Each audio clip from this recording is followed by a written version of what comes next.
Hello students, నేను physics deal చేస్తానమ్మా. నేను చూడండి, ఇంటర్ ఫస్ట్ ఇయర్ స్టూడెంట్స్ ఫిజిక్స్లో వచ్చేసరికి కంప్లీట్గా మ్యాథమెటికల్ పార్ట్ ఎక్కువగా ఉంటుంది. అంటే మీకు ఉన్నటువంటి స్కూల్ లెవెల్లో ఉన్నటువంటి ప్రతి మ్యాథమెటికల్ చాప్టర్లో ఉన్నటువంటి బేసిక్ పార్ట్స్ మొత్తం, బేసిక్ ఫార్ములాస్ మొత్తం వస్తే మీకు ఫిజిక్స్ ఈజీగా ఉంటుంది. దాని కంప్లీట్గా ఫస్ట్ ఇయర్ మొత్తం కాన్సెప్ట్ మొత్తం మ్యాథమెటికల్ పార్ట్లోనే ఉంటుందమ్మా. బేసిక్ ఫార్ములాస్ అన్నీ రిపీట్ అవుతూ ఉంటాయి. ఇప్పుడు చూడండి, ఇందులో నేను ఇంట్రడక్షన్ పార్ట్ లేదా మనకున్నది వెక్టార్స్ ఉంటుంది. మన ఫస్ట్ ఇయర్లో జనరల్గా వెక్టార్ క్యాలిక్యులేషన్ ఎక్కువగా ఉంటుంది. వెక్టార్ క్యాలిక్యులేషన్స్, వెక్టార్స్ గురించి తెలిసి ఉండాలి. మీ వెక్టార్స్ కూడా మీ స్కూల్ లెవెల్లో ఏదో 9th క్లాస్లోనో 8th క్లాస్లోనో కొంచెం టచ్ అవుతుంది. సో వెక్టార్స్ కాన్సెప్ట్ నేర్చుకుందాం ఫస్ట్ ఇనిషియల్గా. ఇదే ఇంట్రడక్షన్ అనుకోండి. ఇదే మన ఫిజిక్స్లో ఒక స్మాల్ పార్ట్ ఉంటుంది, మీకు సబ్జెక్ట్లో కూడా ఉంటుంది. చూడండి, వెక్టార్స్ గురించి నేర్చుకుందాం.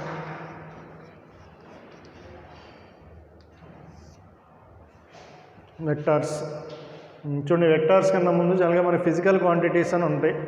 ఫిజికల్ క్వాంటిటీస్, ఆ ఫిజికల్ క్వాంటిటీస్ అంటే ఏంటంటే ఏవైతే మెజర్ చేయగలమో వాటిని ఫిజికల్ క్వాంటిటీస్ అంటాం. Physical quantities.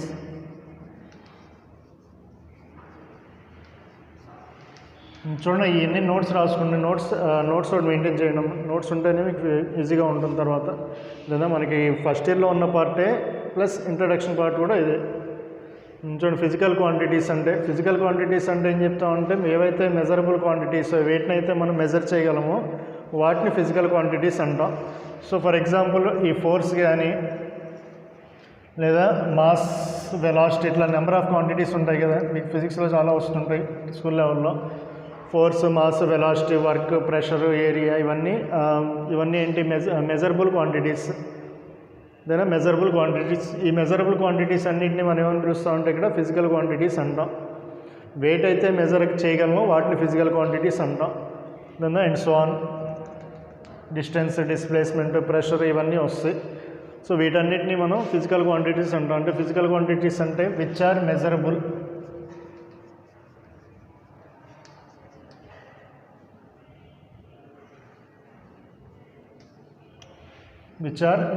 వీటిని ఫిజికల్ క్వాంటిటీస్ అంటాం. మెజర్ చేయని వాటి గురించి జనరల్గా మాట్లాడడం. దెన్ ఫోర్స్ అంటే ఎన్ని న్యూటన్స్ మెజర్ చేయగలవు, మాస్ అంటే ఎన్ని కేజెస్ మెజర్ చేయగలవు, వెలాసిటీ అంటే ఎన్ని మీటర్ పర్ సెకండ్ లేదా ఎన్ని కిలోమీటర్ పర్ సెకండ్తో మూవ్ అవుతుందో మెజర్ చేయగలం. సో జనరల్గా మెజర్ చేయలేని వాటి గురించి జనరల్గా మాట్లాడడం. అంటే సపోజ్ నీకు ఇప్పుడు బాధగా ఉంది, ఎంత బాధగా ఉంది అంటే మెజర్ చేయలేం. లేదా ఆనందంగా ఉంది, ఎంత ఆనందంగా ఉంది అంటే మెజర్ చేయలేం. సో మెజర్ చేసే క్వాంటిటీస్ గురించి మాట్లాడతాం అనమాట. మెజర్ చేసే క్వాంటిటీస్ని ఫిజికల్ క్వాంటిటీస్ అంటాం. సపోజ్ ఆ మెజరబుల్ క్వాంటిటీస్లోనే ఒక ఆబ్జెక్ట్ యొక్క మాస్ 5 kg అన్నాం. ఒక ఆబ్జెక్ట్ యొక్క మాస్ 5 kg. ఆ 5 kg అనేది జనరల్గా కంప్లీట్ స్టేట్మెంటే అవుతుంది. అండ్ ఆ స్టేట్మెంట్ కంప్లీట్ మీనింగ్ఫుల్ స్టేట్మెంట్ అవుతుంది. అదే సపోజ్ ఇంకో స్టేట్మెంట్ తీసుకున్నా. ఇంకో స్టేట్మెంట్లో ఏం చెప్తున్నాం అంటే ఓ 5 kilometer డిస్టెన్స్లో నిన్ను కలుస్తాను నేను అన్నాను సపోజ్. లేదా 5 kilometer డిస్టెన్స్ ట్రావెల్ చేశాను అన్నాను. 5 kilometer డిస్టెన్స్లో కలుస్తాను లేదా 5 kilometer డిస్టెన్స్ని ట్రావెల్ చేశాము అన్నాం. అది కంప్లీట్ స్టేట్మెంట్ అవుతుంది. అది కంప్లీట్ స్టేట్మెంట్ అవ్వదు. కంప్లీట్ స్టేట్మెంట్ ఎందుకు అవ్వదు అంటే నువ్వు 5 kilometer డిస్టెన్స్ ఎటు ట్రావెల్ చేసావు అనేది తెలిసి ఉండాలి. కానీ నీకు లేదా 5 kilometer డిస్టెన్స్లో కలుస్తావు అన్నాం. ఆ 5 kilometer డిస్టెన్స్ అంటే ఎటు అనేది ఇంపార్టెంట్. ఎటో తెలిస్తేనే మీనింగ్ కంప్లీట్ అవుతుంది అనమాట. స్టేట్మెంట్ కంప్లీట్ స్టేట్మెంట్ అవుతుంది, మీనింగ్ఫుల్ స్టేట్మెంట్ అవుతుంది. సో అంటే ఈ ఫిజికల్ క్వాంటిటీస్నే దీన్ని బట్టి, ఈ కాన్సెప్ట్ బట్టి 2 typesలో డివైడ్ చేయొచ్చు. In the scalars and vectors. Vectors. So scalar and vector. ఈ స్కేలార్ అంటే ఏంటంటే ఓన్లీ మ్యాగ్నిట్యూడ్ ఉంటే దానికి ప్రాపర్టీస్ని కంప్లీట్గా డిఫైన్ చేయగలం. ఓన్లీ మ్యాగ్నిట్యూడ్ ఉంటే సరిపోతుంది. Which requires only magnitude to define it's property is a scalar అంటాం. అదే వెక్టార్ అని తీసుకున్నాం అనుకో, మ్యాగ్నిట్యూడ్, డైరెక్షన్ తెలిస్తేనే వీటి యొక్క ప్రాపర్టీస్ గురించి చెప్పగలం. అంటే స్కేలార్ అంటే ఏం చెప్తామో, స్కేలార్ అంటే which require only magnitude.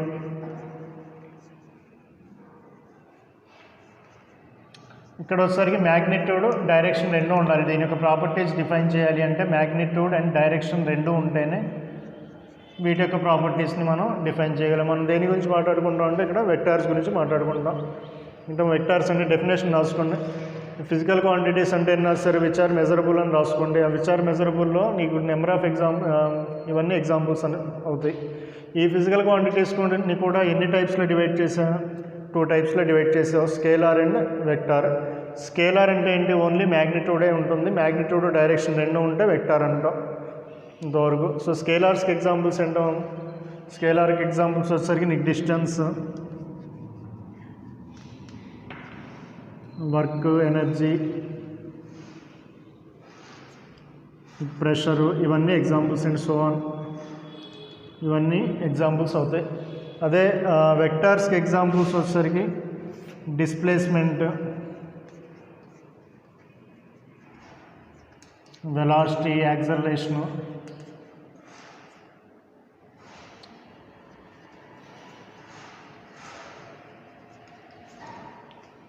Force, ఇవన్నీ and so on, force, torque, ఇవన్నీ వెక్టార్స్ యొక్క ఎగ్జాంపుల్స్ అవుతాయి. 2 టైప్స్లో స్కేలార్ అంటే ఓన్లీ మ్యాగ్నిట్యూడ్, మ్యాగ్నిట్యూడ్తో పాటు డైరెక్షన్ ఉంటే వెక్టార్ అంటాం. వీటి యొక్క ఎగ్జాంపుల్స్. మనం జనరల్గా డీల్ చేసేది ఏంటంటే వెక్టార్స్ క్యాలిక్యులేషన్స్ అనేవి ఇంపార్టెంట్. వెక్టార్ క్యాలిక్యులేషన్ అనేది ఇంపార్టెంట్. నోట్ చేసుకోండి, అంతవరకు నోట్ చేసుకోండి ఒకసారి. చూడండి, ఇంతవరకు నోట్ చేసుకోండి. తర్వాత చూడండి, స్కేలార్ వెక్టార్ కాకుండా ఇంకోటి ఉంటుంది టెన్సార్ అని. జనరల్గా రేర్గా వస్తుంది ఎక్కడో చోట. టెన్సార్ స్కేలార్ వెక్టార్ కాకుండా ఇంకో ప్రాపర్టీ, ఇంకో టైపు ఫిజికల్ క్వాంటిటీస్లోనే ఇంకో టైపు టెన్సార్ అంటాం. సో జనరల్గా వెక్టార్ అంటే ఏమన్నా మ్యాగ్నిట్యూడ్, డైరెక్షన్ ఎన్నో అన్నాం కదా. ఇక్కడ వచ్చేసరికి టెన్సార్ అంటే ఏంటంటే లాస్ ఆఫ్ వెక్టార్ ఎడిషన్ని ఒబే చేయదు అంటాం. లాస్ ఆఫ్ వెక్టార్ ఎడిషన్ అనేది నీకు తర్వాత వస్తుంది, వెక్టార్స్లో తర్వాత వస్తుంది. ఆ లాస్ ఆఫ్ వెక్టార్ ఎడిషన్ని ఒబే చేయకపోతే టెన్సార్ అంటాం. ఈ స్కూల్ లెవెల్లో కరెంట్ అంటే చదువుకుంటాం. ఆ కరెంట్ అనేది టెన్సార్కి ఎగ్జాంపుల్ అవుతుంది అనమాట. ఎలక్ట్రిక్ కరెంట్ అనేది టెన్సార్ అవుతుంది. చూడండి, నీకు ఎలక్ట్రిక్ కరెంట్ అంటే సపోజ్ ఇట్లా కిర్చాఫ్ లాస్ వచ్చి ఉంటాయి మీకు ఫిజిక్స్లో ఫస్ట్ ఇయర్లో, అది 10th. చూడండి, ఈ 3 వైర్స్ తీసుకున్నాం, ఈ ఎలక్ట్రిక్ వైర్స్. ఈ ఫస్ట్ వైర్లో పాస్ అయ్యేటటువంటి కరెంట్ ఏమో 3 amperes, ఇందులో 2 amperes పాస్ అవుతుంది. ఈ రెండో జంక్షన్ దగ్గరికి వచ్చిన తర్వాత ఇటు కరెంట్ ఎంత అవుతుంది? ఇక్కడ కరెంట్ ఎంత అవుతుంది? సపోజ్ ఈ యాంగిల్ వచ్చేసరికి 30 degrees తీసుకున్నాం. 30 degrees తీసుకున్నాం. అదే 3 వైర్స్ ఉన్నాయి ఇక్కడ. 3 వైర్స్ యొక్క జంక్షన్ ఇది. ఈ 2 వైర్స్కి మధ్యలో ఉన్నటువంటి యాంగిల్ 30 degrees. ఇటు కరెంట్ ఎంత పాస్ అవుతుంది అంటే ఎంత చెప్తాం? ఈ 3 + 2 = 5 అంటాం. 5 amperes అంటాం. ఇక్కడ మధ్యలో యాంగిల్ని కన్సిడర్ చేసుకుంటున్నాం, మనం యాంగిల్ని తీసుకుంటున్నాం. యాంగిల్ అనేది కన్సిడర్ చేసుకోవట్లేదు. అంటే అర్థం ఏంటంటే ఇక్కడ నీకు 30 degrees ఉన్నా, లేదా 60 degrees ఉన్నా, లేదా 90 degrees ఉన్నా, నీకు ఇక్కడ వచ్చేటటువంటి వాల్యూలో చేంజ్ ఏమన్నా వస్తుందా? ఎటువంటి చేంజ్ రాదు. అంటే ఎట్లా యాడ్ చేస్తున్నాం? 2 స్కేలార్స్ని యాడ్ చేసినట్టు యాడ్ చేస్తున్నాం. అంటే does not depends on the angle between ఈ 2 wires. So laws of vector addition obey చేయట్లేదు అంటే ఈ యాంగిల్ మీద డిపెండ్ అవ్వట్లేదు. కాబట్టి ఈ కరెంట్ ఏమంటాం అంటే టెన్సార్ అంటాం. జనరల్గా కరెంట్కి డైరెక్షన్ ఉంటుంది. ఎటు ఉంటుంది? పాజిటివ్ టెర్మినల్ నుంచి నెగిటివ్ టెర్మినల్కి, లేదా హై పొటెన్షియల్ నుంచి లో పొటెన్షియల్కి కరెంట్ ట్రావెల్ చేస్తుంది. సో డైరెక్షన్ చెప్తున్నాం, కానీ ఇక్కడ డైరెక్షన్ చెప్తున్నాము, బట్ ఈ లాస్ ఆఫ్ వెక్టార్ ఎడిషన్ని ఒబే చేయదు అంటున్నాం. లాస్ ఆఫ్ వెక్టార్ ఎడిషన్ని ఒబే చేయదు కాబట్టి దీనికి డైరెక్షన్ ఉన్నా కూడా దీన్ని ఏమని పిలుస్తాం? వెక్టార్ అని పిలవం, టెన్సార్ అని పిలుస్తాం. దాని ఎలక్ట్రిక్ కరెంట్ సపోజ్ నీకు వెక్టారా స్కేలారా అన్నాడు అనుకోండి. దాని ఎలక్ట్రిక్ కరెంట్ వెక్టారా స్కేలారా అంటే స్కేలార్ అని చెప్తాం. వెక్టారా, స్కేలారా, టెన్సారా అంటే ఆ 3 ఆప్షన్స్ ఇస్తే టెన్సార్ అనే ఆప్షన్ని చూసుకుంటాం అనమాట. అంతలో చూడండి నెక్స్ట్. సో వెక్టార్ని ఎట్లా డిఫైన్ చేస్తాం అంటే ఒక యారో మార్క్తో డిఫైన్ చేస్తాం. యారో మార్క్తో డిఫైన్ చేస్తాం. వెక్టార్ని ఒక యారో మార్క్తో డిఫైన్ చేస్తాం. ఈ యారో మార్క్ని ఇది ఉంచండి, ఈ length gives the magnitude of A vector. ఇది మ్యాగ్నిట్యూడ్ని ఇస్తుంది. ఇది ఉంచండి, ఇది వచ్చేసరికి హెడ్, ఇది డైరెక్షన్ ఇస్తుంది.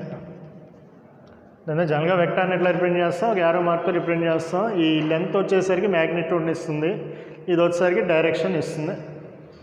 సో ఈ 2 వెక్టార్స్లో ఏది మ్యాగ్నిట్యూడ్ ఎక్కువ అంటే లెంత్ దీనికి ఎక్కువగా ఉంది కాబట్టి మ్యాగ్నిట్యూడ్ ఎక్కువగా, దీని యొక్క మ్యాగ్నిట్యూడ్ ఎక్కువగా ఉన్నట్టు. సో డైరెక్షన్ అనేది 2 సేమ్ డైరెక్షన్లో అంటే జనరల్గా వెక్టార్ని యారో మార్క్తో రిప్రజెంట్ చేస్తాం.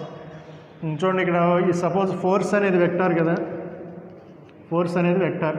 ఆ వెక్టార్ ఫామ్లో రాసేటప్పుడు ఇట్లా రాస్తాం, పైన యారో మార్క్, పైన యారో మార్క్తో రిప్రజెంట్ చేస్తాం. సో దీని మ్యాగ్నిట్యూడ్ అంటే ఇప్పుడు ఇది డైరెక్షన్, ఇది వెక్టార్ అన్నా ఇది.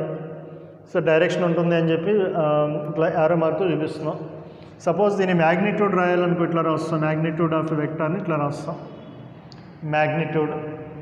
సో ఒక వెక్టార్ని ఇట్లా రిప్రజెంట్ చేయొచ్చు అనమాట. ఫోర్స్ అనేది ఒక వెక్టార్ అయితే ఆ వెక్టార్ని ఇట్లా రాయొచ్చు. ఇదేం రిప్రజెంట్ చేస్తుంది, ఇది మ్యాగ్నిట్యూడ్ ఇస్తుంది అనమాట. ఈ మాడ్యులస్ అంటున్నాం చూడండి, మాడ్యులస్ రాస్తాం, మాడ్యులస్ ఆఫ్ ఎఫ్, మాడ్యులస్ అంటాం. ఈ మాడ్యులస్ అనేది ఏం రిప్రజెంట్ చేస్తుంది, force magnitude of A force ఇస్తుంది. దెన్ మ్యాగ్నిట్యూడ్ని ఈ మాడ్యులస్తో రిప్రజెంట్ చేస్తాం. ఇట్లా రాయొచ్చు, లేదా జనరల్గా ఎఫ్ అని రాస్తాం కదా, సింపుల్గా ఇట్లా రాయొచ్చు. అంటే యాక్చువల్గా ఫోర్స్ ఒక వెక్టార్ని రిప్రజెంట్ చేయాలంటే ఇట్లా రిప్రజెంట్ చేస్తాం. ఈ మ్యాగ్నిట్యూడ్ అంటే ఇట్లా రిప్రజెంట్ చేస్తాం, జనరల్గా వెక్టార్ని ఇట్లా రాస్తాం.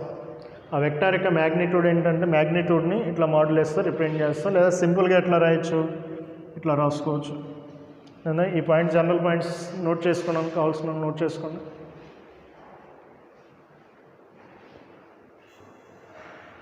చూడండి నెక్స్ట్ ఇందులో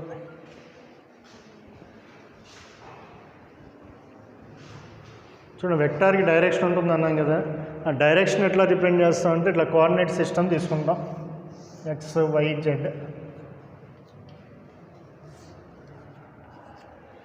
కోఆర్డినేట్ సిస్టమ్ తీసుకుంటాం అంటే ఒక వెక్టార్ యొక్క డైరెక్షన్స్ రిప్రజెంట్ చేయడం కోసం ఇట్లా కోఆర్డినేట్ సిస్టమ్ తీసుకుంటాం. ఎక్స్ వై జెడ్ యాక్సిస్, మూడింటికి మధ్యలో యాంగిల్ ఎంత ఉంటుందమ్మా, ఎక్స్ యాక్సిస్కి వై యాక్సిస్కి మధ్యలో యాంగిల్ 90 degrees. అదే వైకి జెడ్కి మధ్యలో 90, ఎక్స్కి జెడ్కి మధ్యలో కూడా 90 degrees ఉంటుంది. సో నువ్వు కోఆర్డినేట్ యాక్సిస్ అంటే ఇట్లాగే తీసుకోవాలని ఏం లేదు కదా. ఎక్స్ యాక్సిస్ ఇటు ఉంది అంటే ఎప్పుడు ఇటు ఉండవలసిన అవసరం లేదు. ఇటు వై యాక్సిస్ తీసుకోవచ్చు, లేదా జెడ్ యాక్సిస్ కూడా తీసుకోవచ్చు. కానీ జనరల్గా మనం ఏం తీసుకుంటాం, ఇట్లా ఎక్స్ యాక్సిస్ అని తీసుకుంటాం, ఇది వై యాక్సిస్ అని తీసుకుంటాం, ఇది జెడ్ యాక్సిస్ అని తీసుకుంటాం. ఇప్పుడు ఎక్స్ యాక్సిస్ ఉంచోండి, ఆ ఎక్స్ యాక్సిస్ని రిప్రజెంట్ చేసే వెక్టార్ని, యూనిట్ వెక్టార్ని ఐ క్యాప్తో రిప్రజెంట్ చేస్తాం. అంటే ఎక్స్ యాక్సిస్ యొక్క డైరెక్షన్ని ఐ క్యాప్తో రిప్రజెంట్ చేస్తాం అనమాట. అంటే నువ్వు ఐ అని చూడంగానే, ఐ అనేది కనిపించగానే అది ఏ యాక్సిస్ అని చెప్పొచ్చు అంటే ఎక్స్ యాక్సిస్ అని చెప్పొచ్చు. అదే వై యాక్సిస్ వైపు ఉండేటటువంటి యూనిట్ వెక్టార్ని జే క్యాప్ అంటాం, జెడ్ యాక్సిస్ వైపు ఉండే యూనిట్ వెక్టార్ని కే క్యాప్ అంటాం. And the I cap, J cap, K cap. I cap is the unit vector along x axis అంటాం, J cap is the unit vector along y axis. అదేవిధంగా K cap is the unit vector along Z axis. ఇక్కడ I cap అంటే ఇవన్నీ unit vectors. Unit vector అంటే magnitude 1 అని. Modulus of I equal to modulus of J equal to modulus of K అంటే magnitude is equal to 1 అంటాం. So ఇది unit vector coordinate axis ద్వారా ఒక వెక్టార్ని రిప్రజెంట్ చేయొచ్చు. చూడండి, సపోజ్ ఇందా ఒక స్టేట్మెంట్ చెప్పుకున్నాను చూడండి. సపోజ్ ఒక రూమ్లో ఉన్నావు, నువ్వు ఒక రూమ్లో ఒక పర్టికులర్ పొజిషన్లో నుంచుని ఉన్నావు. నీ డిస్టెన్స్ ఎంత డిస్టెన్స్లో ఉన్నావు అంటే ఎట్లా చెప్తాం, ఏ డిస్టెన్స్లో ఎంత డిస్టెన్స్లో ఉన్నావు అంటే ఎట్లా చెప్పగలం. సపోజ్ ఒక రూమ్లో ఒక చోట నుంచుని ఉన్నావు, నీ డిస్టెన్స్ ఎంత అన్నావు, ఏ డిస్టెన్స్లో ఎంత డిస్టెన్స్లో నుంచుని ఉన్నావు అంటే నీకు డిస్టెన్స్ ఎట్లా చెప్పగలవు, ఏదైనా రిఫరెన్స్ పాయింట్ తీసుకుంటేనే చెప్పగలం. అదవుతుందా, రిఫరెన్స్ పాయింట్ ఉంటే చెప్పగలం. ఆ రిఫరెన్స్ పాయింట్ని ఎట్లా తీసుకుంటాం అంటే దీన్ని రిఫరెన్స్ పాయింట్ అంటాం. అంటే origin is the reference point of A coordinate system. ఒక రిఫరెన్స్ పాయింట్ కావాలి కదా, రిఫరెన్స్ పాయింట్ ఉంటే చెప్పగలం. ఆ రిఫరెన్స్ పాయింట్ ఎట్లా తీసుకుంటాం, ఆరిజిన్ లాగా తీసుకుంటాం. ఆరిజిన్ అంటే ఈ XYZ యాక్సిస్లు ఎక్కడైతే మీట్ అవుతున్నాయో, XYZ యాక్సిస్ ఎక్కడైతే మీట్ అవుతున్నాయో దీన్ని ఆరిజిన్ అంటాం. దాన్ని ఆరిజిన్ అంటాం.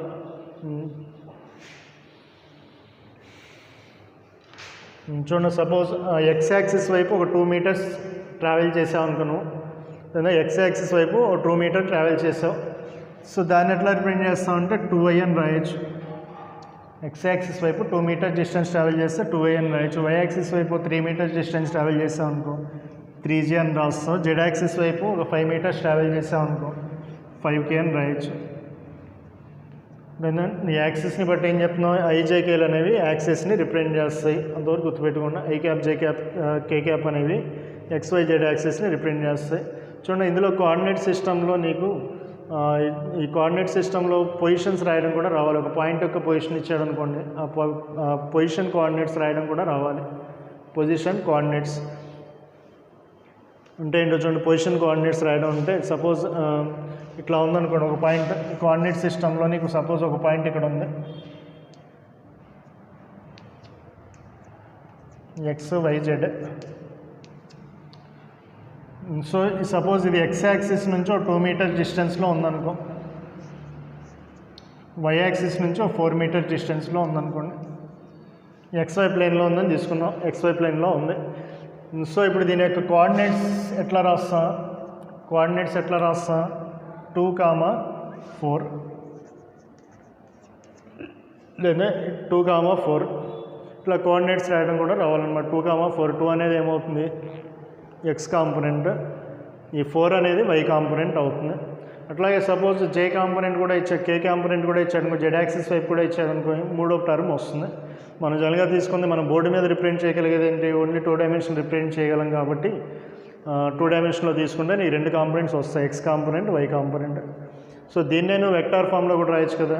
ఎక్స్ యాక్సిస్లో ఎంత డిస్టెన్స్ ఉంది 2 మీటర్స్, వై యాక్సిస్లో ఎంత డిస్టెన్స్లో ఉంది 4 మీటర్స్. ఎక్స్ యాక్సిస్ని రిప్రజెంట్ చేసే వెక్టార్ని ఏమంటాం, ఎక్స్ యాక్సిస్ వైపు రిప్రజెంట్ చేసే యూనిట్ వెక్టార్ ఐ అవుతుంది, వై యాక్సిస్ వైపు రిప్రజెంట్ చేసే యూనిట్ వెక్టార్ జే అవుతుంది. సో కాబట్టి దాన్ని యూనిట్ వెక్టార్ ఫామ్లో కూడా కోఆర్డినేట్స్ని రాయొచ్చు, తర్వాత చెప్పుకుందాం. చూడండి ఇప్పుడు కోఆర్డినేట్స్ రాయడం ఒకసారి చూడండి, నోట్ చేసుకోండి, ఎంటర్ చేసుకున్న తర్వాత ఒకసారి చూడండి.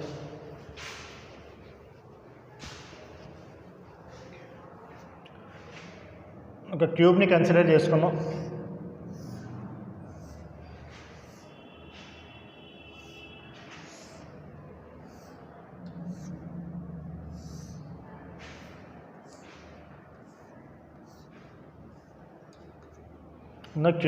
క్యూబ్ అంటే ఏంటమ్మా, సైడ్స్ అన్నీ ఈక్వల్గా ఉంటాయి. క్యూబ్ అంటే ఈక్వల్గా ఉంటాయి సైడ్స్. సైడ్స్ లెంత్ వచ్చేసరికి ఏ అనుకో, ఏ. సపోజ్ ఇది ఎక్స్ యాక్సిస్, ఇది వై యాక్సిస్, జెడ్ యాక్సిస్ అయితే కోఆర్డినేట్స్ రాయడం.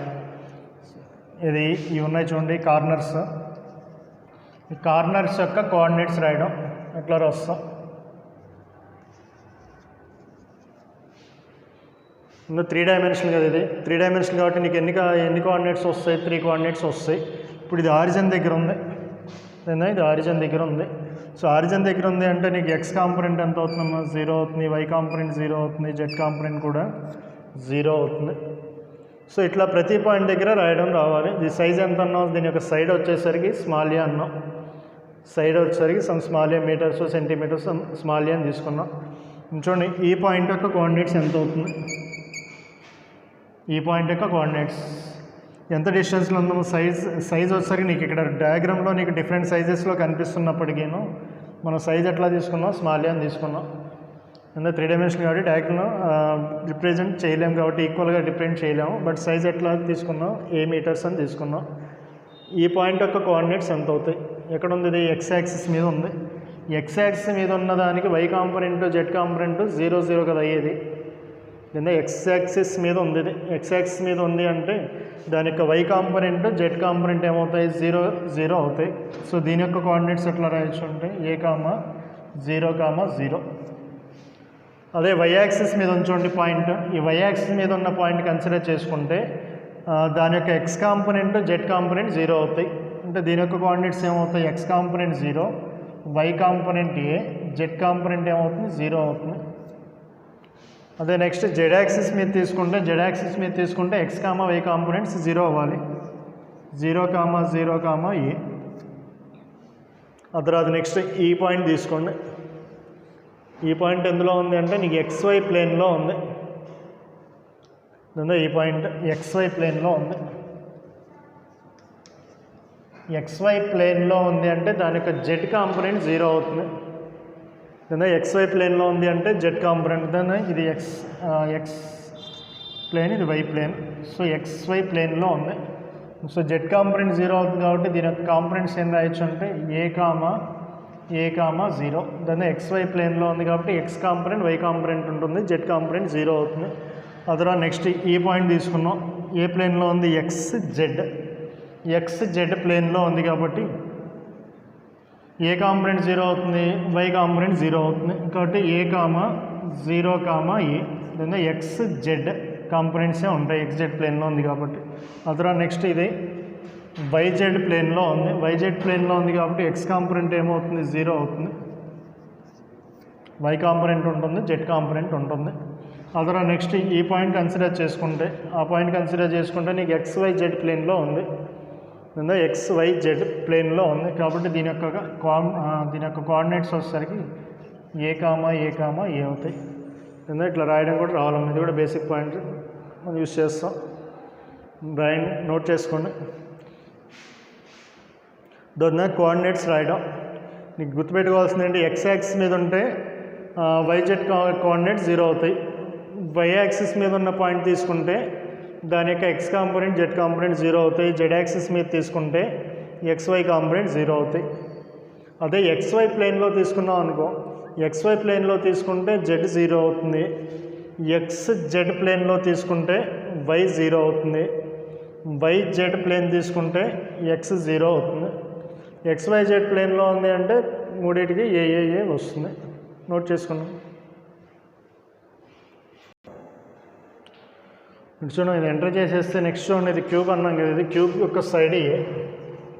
లేదా కోఆర్డినేట్స్ రాయడం నేర్చుకోండి. నెక్స్ట్ ఇది అయిపోతే క్యూబాయిడ్.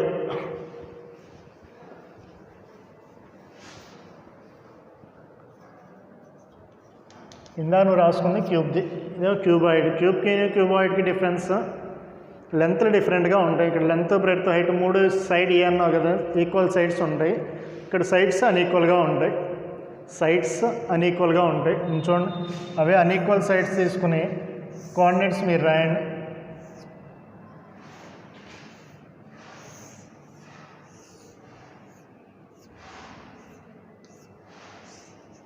X యాక్సిస్, ఇదేమో Y యాక్సిస్, Z యాక్సిస్.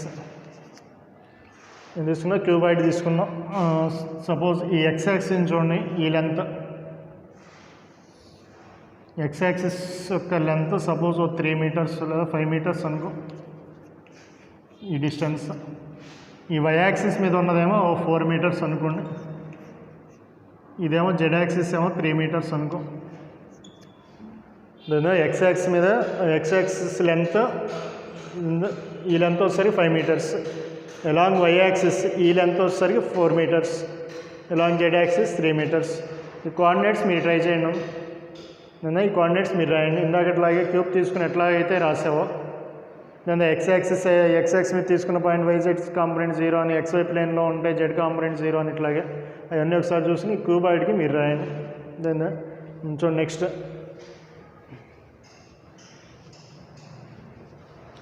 చూడండి, పొజిషన్ వెక్టర్.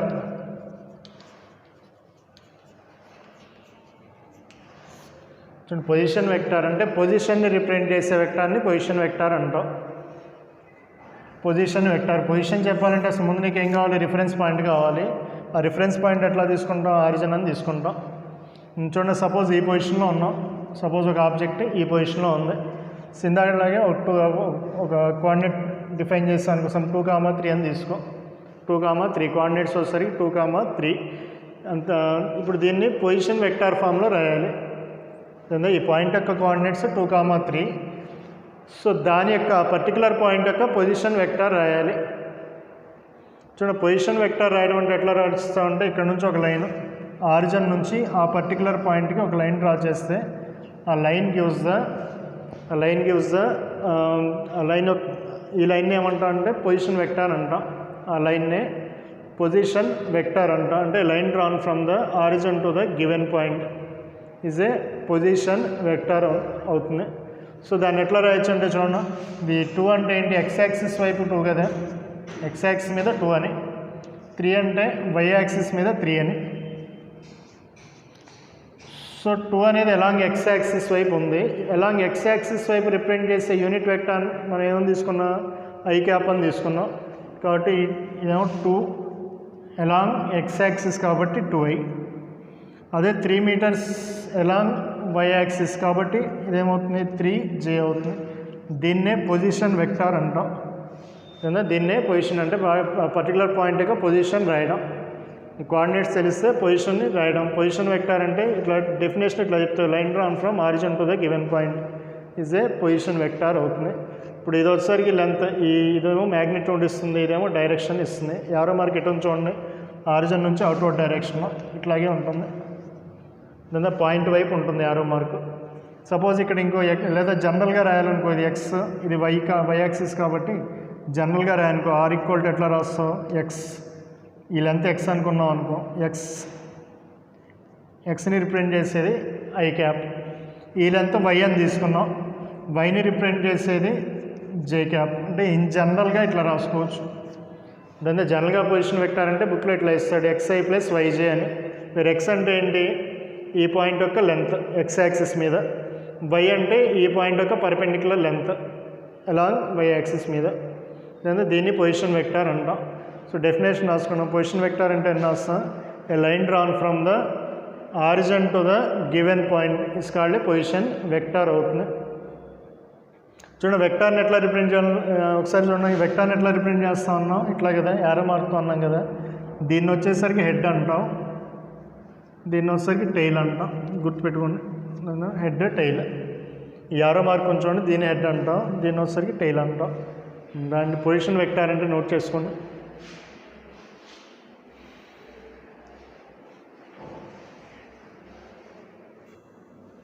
నెంబర్ 2i అంటే ఏంటి, 2 అలాంగ్ ఎక్స్ యాక్సిస్ అని, 3j అంటే 3 అలాంగ్ వై యాక్సిస్ అని.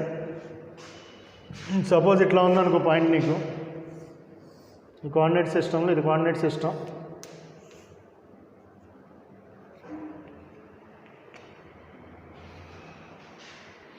ఇక్కడ తీసుకున్న పాయింట్ ఏమొస్తాయి, కోఆర్డినేట్స్ ఏమొస్తాయి చూడండి. ఇది పాజిటివ్ ఎక్స్ యాక్సిస్ కదా, ఇదేమో నెగిటివ్ వై యాక్సిస్, ఇదేమో 4 అనుకో, ఇదేమో 3 అనుకో, 4,3 అనుకోండి. ఇప్పుడు దీని యొక్క పొజిషన్ వెక్టార్ ఏమవుతుంది, ఈ నెగిటివ్ డైరెక్షన్లో ఉంది కాబట్టి ఎన్ని వస్తాయి, ఇక్కడ మైనస్ కదా, నెగిటివ్ వై యాక్సిస్ వైపు ఉంది కాబట్టి మైనస్ అవుతుంది. ఇప్పుడు దీని యొక్క పొజిషన్ వెక్టార్ ఏమవుతుంది, ఇందాక నువ్వు 3 అంటే పాజిటివ్ వైపు తీసుకున్నావు కదా, ఇప్పుడు నెగిటివ్ వైపు వచ్చింది కాబట్టి మైనస్ అయింది రాసుకుంటాం. ఇప్పుడు దీని యొక్క పొజిషన్ వెక్టార్ అంటే ఆరిజిన్ నుంచి ఇక్కడ లైన్ డ్రా చేస్తాం, దీన్నే పొజిషన్ వెక్టార్ అంటాం. దాని వెక్టార్ ఫార్ములా ఎట్లా రాస్తాం, ఎక్స్ డైరెక్షన్ ఎంత ఉంది, 4 ఉంది, వై డైరెక్షన్ ఎంత ఉంది, -3 ఉంది. కాబట్టి పొజిషన్ వెక్టార్ ఎట్లా రాయొచ్చు, ఆ పాయింట్ యొక్క position vector R equal to 4i - 3j అని రాయొచ్చు. ఈ క్యాప్లు అనేది మన ఇష్టం, పెట్టకపోయినా ప్రాబ్లం లేదు. 4i - 3j అంటాం. ఇది పొజిషన్ వెక్టార్ రాసే ప్రొసీజర్. చూడండి, ఇంతవరకు నోట్స్ ప్రిపేర్ చేసుకున్నాం. వీడియోస్ చూసేవాళ్ళు ఉంటే చూసి నోట్స్ రాసుకుంటే మీకు చాలా యూస్ఫుల్గా ఉంటుంది. ఓకేనమ్మా.